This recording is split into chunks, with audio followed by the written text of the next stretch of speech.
Greetings sailors and welcome to one of my warships games, and this one's actually from Arun's last 30-hour live stream. I think it was 30 hours. It was a long live stream anyway. He's in the Yamato and there's Sergeant Moose which is a heck of a username, in the Grosse Kurfürst, and I am in the Shimakaze, which is a ship I am not actually that fond of, and mostly because it has a very one-dimensional playstyle. You shoot out a lot of torpedoes and that's pretty much it. It doesn't have great stealth. You can try and spec it to be a bit more gunboaty, but it's not really good at that either. It maneuvers quite poorly, and really the main gimmick is it can put out a lot of torpedoes, and sometimes it's a very good gimmick, but a lot of the time it's not great because you're really at the mercy of other players with torpedoes. And unless you get the perfect set of circumstances or you ambush somebody, it can be very, very hard to do damage to an aware enemy player that knows you're there, that knows you're dropping torpedoes. And, you know, once you've made that first drop, they're going to know you're there, even if you've never been spotted. So I went forward to try and cap and basically immediately bailed the moment that Des Moines got picked up. But now I'm doing a drop. And you might notice I've got RPF on this captain. This is the only captain I have with RPF. And I'm doing something that I've done previously and I've done since, and mostly it doesn't work, but just occasionally it does. And the circumstances that you need for this to happen, well, basically you need to have your torpedoes reloaded and ready to go, and it needs to be at a point where an enemy destroyer is just starting to contest a cap that you actually put out those torps. These are the 12-kilometer torps without torpedo acceleration, by the way. I used to use the torpedo acceleration, but that was just, it was too awkward, and the number of drops I could actually make was severely hampered.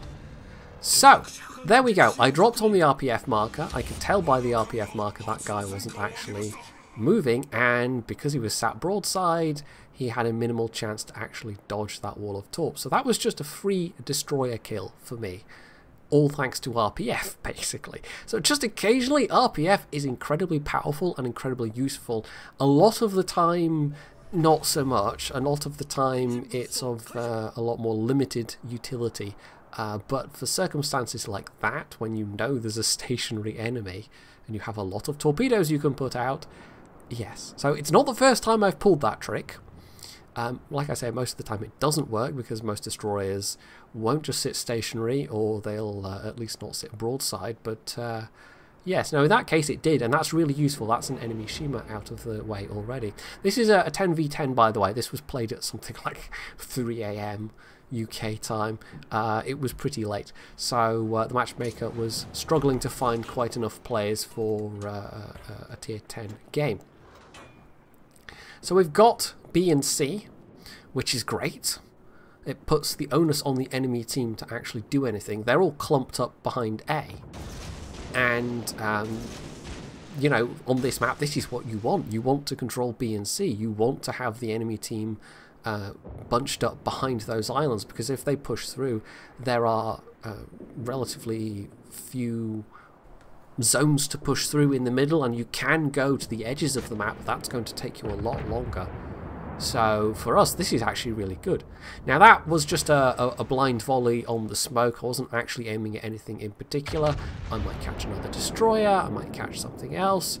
Who knows? The 12 kilometers is, you know, it's a useful range. I don't think there's really any circumstances under which you would use the 20 kilometers. And even the 8-kilometer torps, well, they're very tricky to use these days. So I was asking Arun at this point if he wanted a smoke screen, and the answer was yes, but this is a very, very awkward drop. It was me having the thought of, do you want a smoke screen, and then, well, this placement was just... I mean, there's not a lot to say about it. So, that blind spread of torpedoes found its mark. I wasn't aiming at that Tirpitz, but he just basically sailed right into them, so that was quite nice. That's a whole bunch of extra bonus damage, and it shows you the power of those torpedoes as well. Only 3 hits were required to finish off that tier 8 battleship. So this is alright. We've got 2 destroyers towards A, And their position's a bit risky, as the enemy team does have a Des Moines, but I'm not sure about this Des Moines. Like, even though they did have a radar cruiser, he didn't particularly pose a serious threat, which is another element of this being a very comfortable recipe, if that makes any sense, for the Shimakaze, because you know, that's the one ship that could be a real pain and just light me up and use radar, and could have used radar at the start, but instead hasn't really been an issue up until now. Now, I wasn't planning to stop here, but if the Z46 is going to drop smoke, then I would be churlish not to use it. The Des Moines is close, but there's not really a lot that could shoot at me right now if the Des Moines does pop his radar. So we've got the torpedoes out, and this looks like it might be a couple of hits. Might not be enough to kill this Yamato, who is, I think, stationary or else slowly backing away. But even a couple of hits is going to be enough to severely weaken him. So there's one, that causes a flooding. There's another. I think the third one takes him on the belt, so that only does about half damage. But still, that was a nice, decent chunk of health taken off that guy. So the Des Moines at that point triggered his radar, and rather than sit still, I get on the move again. He's actually pretty low health, but even with 2 or 3 turrets available on this guy, I'm not doing a lot of damage. Even if you spec for guns on the Shimakaze, it's not a good gunboat, especially. It just doesn't maneuver well enough. The stealth is not particularly good, so yeah, it almost feels like a waste to try and spec it as a gunboat, but I know there are people out there that will try it. So if I can get a fire going on this Yamato, there we go. With these shells, you know, the chance with the destroyer shells is not good generally, but it's pure RNG, of course, so this guy's in trouble. He, of course, had to damage control the flooding, so this fire might actually kill him. There we go. I mean, it wasn't just my fire. It was multiple fires going there, but my fire is just the one that happened to kill him.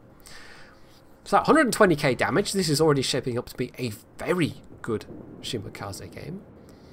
I don't usually get Shima games this good. Like if I can get kind of 60 to 70k damage, I count it as being not completely terrible. But with the Des Moines having hit me a little bit, I mean, it knocked out temporarily one of my torp launchers, so they're now out of sync. So I'm putting 2 out against that other Yamato on the basis that he's going to keep reversing, but he isn't, in fact. So those are all going to miss, unfortunately.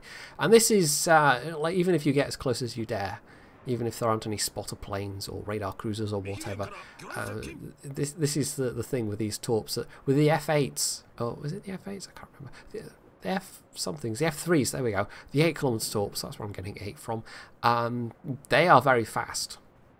And you can make them insanely fast with torpedo acceleration, but it also gives you a very, very narrow window of being able to drop them from stealth. The 12km ones with the torpedo acceleration skill are still reasonably fast, but it's not that hard to dodge torps, and generally speaking, I mean, this is me getting about as close as I can get, because I think it's, what, 5.9 with, you know, the maximum possible concealment. This is still enough space between me and him for him to maneuver out the way. This Kurfürst, for example. And of course the Kurfürst also has hydro to use, so he's got hydro going. You know, if these don't actually hit, he might ping off his hydro, and then the others, when I get them back in about 25 seconds, will definitely miss. So I've gone south here to play around a bit because, well, it's mainly because of this Kurfürst, but there's also a Hindenburg and an enemy Shimakaze. We've pretty well won this at this point. I mean, I've gotten, what, 3 kills now myself, and just this damage alone. You know, if I get more damage, that would be really nice, but even if I don't, this is going to be a good game. So he's slowly feeling his way forward. He knows I'm here. I've put out the smoke, which is a big warning. But he's also got Hindenburg and the North Carolina to have his attention focused on. And this is like, you know, ideal. I've had ships that are trying to push into me. I've had allies around me, so that even when I'm spotting them, they're not immediately going to go, oh, I'm spotted, it must be a destroyer, because it's going to be one of my allies that they will assume is spotting. So it's just been, you know, we've had map control, and we've just had, you know, a decent set of teammates. I've had a good division, and I've had battleships that don't dodge out of the way when I know I'm there. So now I've got even more damage done, and this Kurfürst is now critically low on health. I dodged out the smoke, by the way, because I thought that Kurfürst was getting a bit close, and if he did have hydro, I would have been within range. And of course the smoke was also a great big torpedo me sign for the enemy Shima, who is to the south somewhere. He's gone all the way around the south, so it's really just this Hindenburg left, but I mean, the chances of me getting more torps in before somebody dies and gives us enough points to win are probably quite low. So there's still the smoke between me and him for at least a couple more seconds, and that gives me a little bit of scope to open fire. But, well, I don't get the chance. I think somebody else finishes off one of the destroyers. I don't think it was even the Hindenburg that died. I think it was one of the destroyers. And so there it was, 10 torpedo strikes for almost 178,000 damage. And it is by far one of the best Shimakaze games I've had, but it's just such an unpredictable ship that it takes this right combination of circumstances. It takes this recipe for success. You know, knocking out that Shima at the start, for instance, he might have been a real pain later on.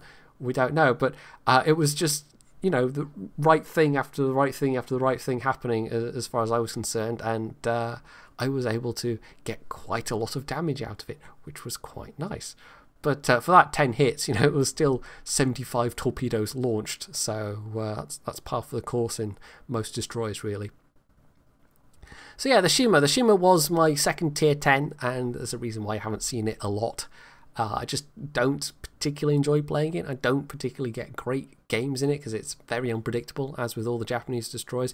And frankly, if I want to play a high-tier Japanese destroyer and have fun in it, I take the tier 9. I take the Yagumo, which is just all-round a much more versatile boat, even though it gets less in the way of torpedo choices. So, yeah, the Shima's a hard ship to love, really, and it's probably a good thing that it isn't the absolute terror that it was once upon a time, but it still can be a real threat. Just the presence of Shimakazes on either team can severely affect how people play, even still, but it's not that difficult to outplay and avoid, and, you know, use WASD hacks to dodge those torpedoes if you know what you're doing, even in a battleship. So there we are. That was a bit of high-tier play with just the correct recipe for everything to work out in my favour. You can leave any comments about it below. You can hit the like button. You can check out Arun's channel. I'll stick in a link to that below. You can sub to my channel if you haven't already. And, as always, stay tuned for more.